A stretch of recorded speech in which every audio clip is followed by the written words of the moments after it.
El día de ayer, como celebramos el día de la Epifanía, leímos lógicamente el Evangelio propio de la Epifanía, es decir, de esa llegada de los magos de Oriente. En el continuo que hubiéramos seguido normalmente, hubiéramos leído la última parte del capítulo 1 del Evangelio de San Juan, a partir de lo que habíamos leído, es decir, cómo Jesús, después de tener sus primeros discípulos, se dirige a Galilea. Y ahí se va encontrando con los otros discípulos. Ahora ya está en Galilea y se nos muestra esta primera escena en Caná, Caná de Galilea, donde había una boda, a la cual asistió ¿quién? En primer lugar, la madre de Jesús. ¿Quién es la invitada? La madre de Jesús. Y este y sus discípulos también fueron invitados. Es precioso esto, ¿por qué? Porque nos muestra cómo Jesús y sus discípulos de alguna manera son invitados de última hora. ¿Por qué? Por el interés de esa invitada de honor que es María. Perdón. ¿Cómo hacemos para tener a Jesús entre nosotros? Invitando a María. Si María es invitada en nuestro hogar, entonces nos aseguramos de que Jesús esté en nuestro hogar.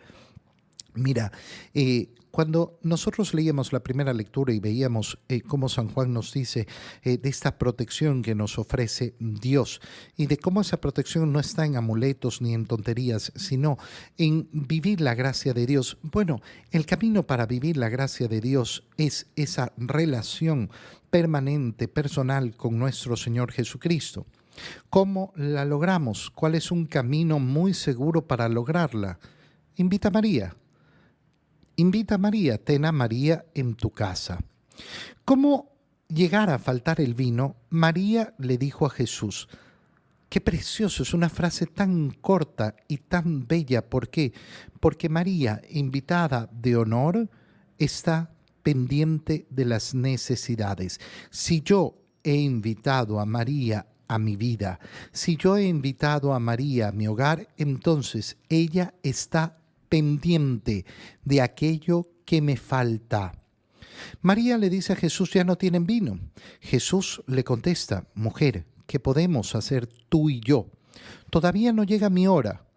Y lo que está expresando el Señor es verdad, no ha llegado su hora. Pero ¿por qué no ha llegado su hora? Porque su hora está ligada a las siguientes palabras de María. María dice, no a Jesús, sino a los que servían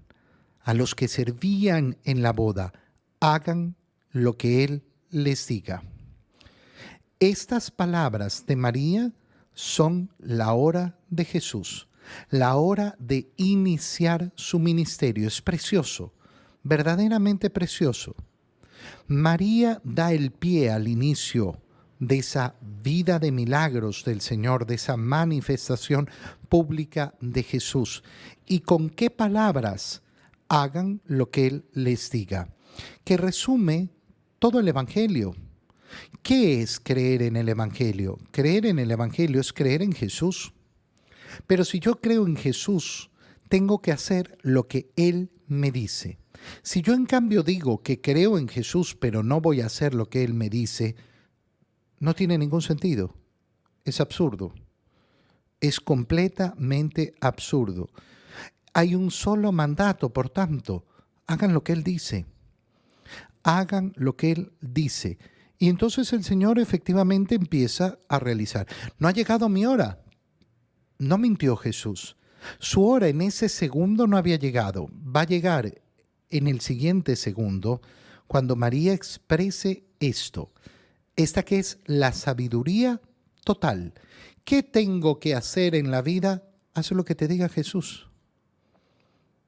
Ese es el resumen de toda nuestra existencia. ¿A qué me dedico yo? A hacer lo que me manda el Señor. A hacer lo que me manda Jesús. Esto lo resume todo.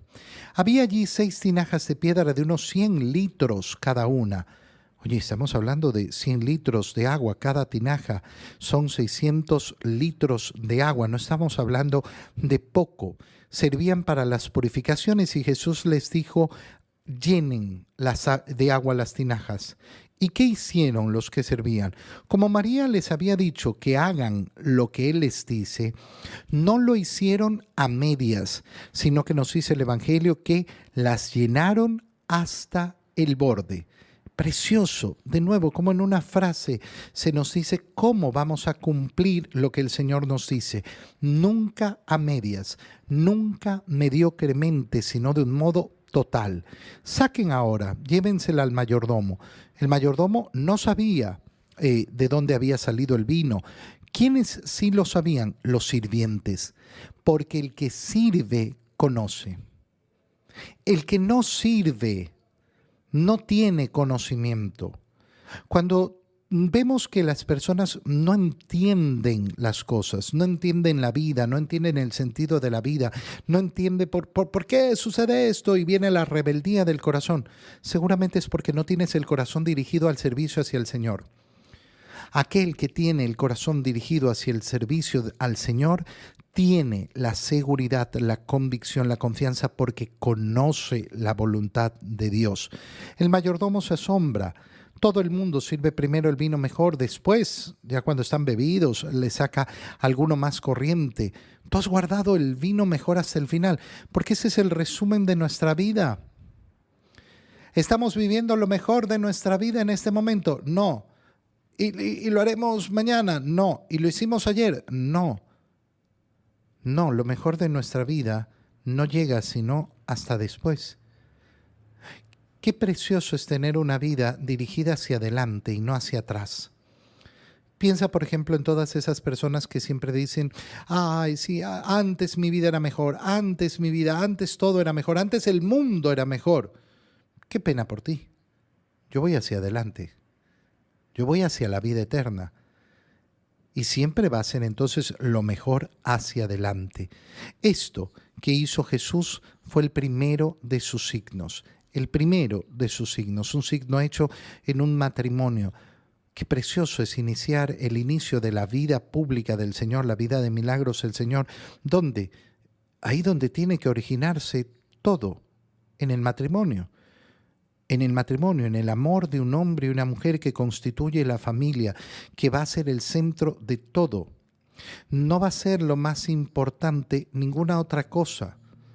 Siempre va a ser ese orden, Dios, y después, lógicamente, esa familia que se constituye en primer lugar en el amor de un hombre y una mujer expresado en estas bodas de Caná.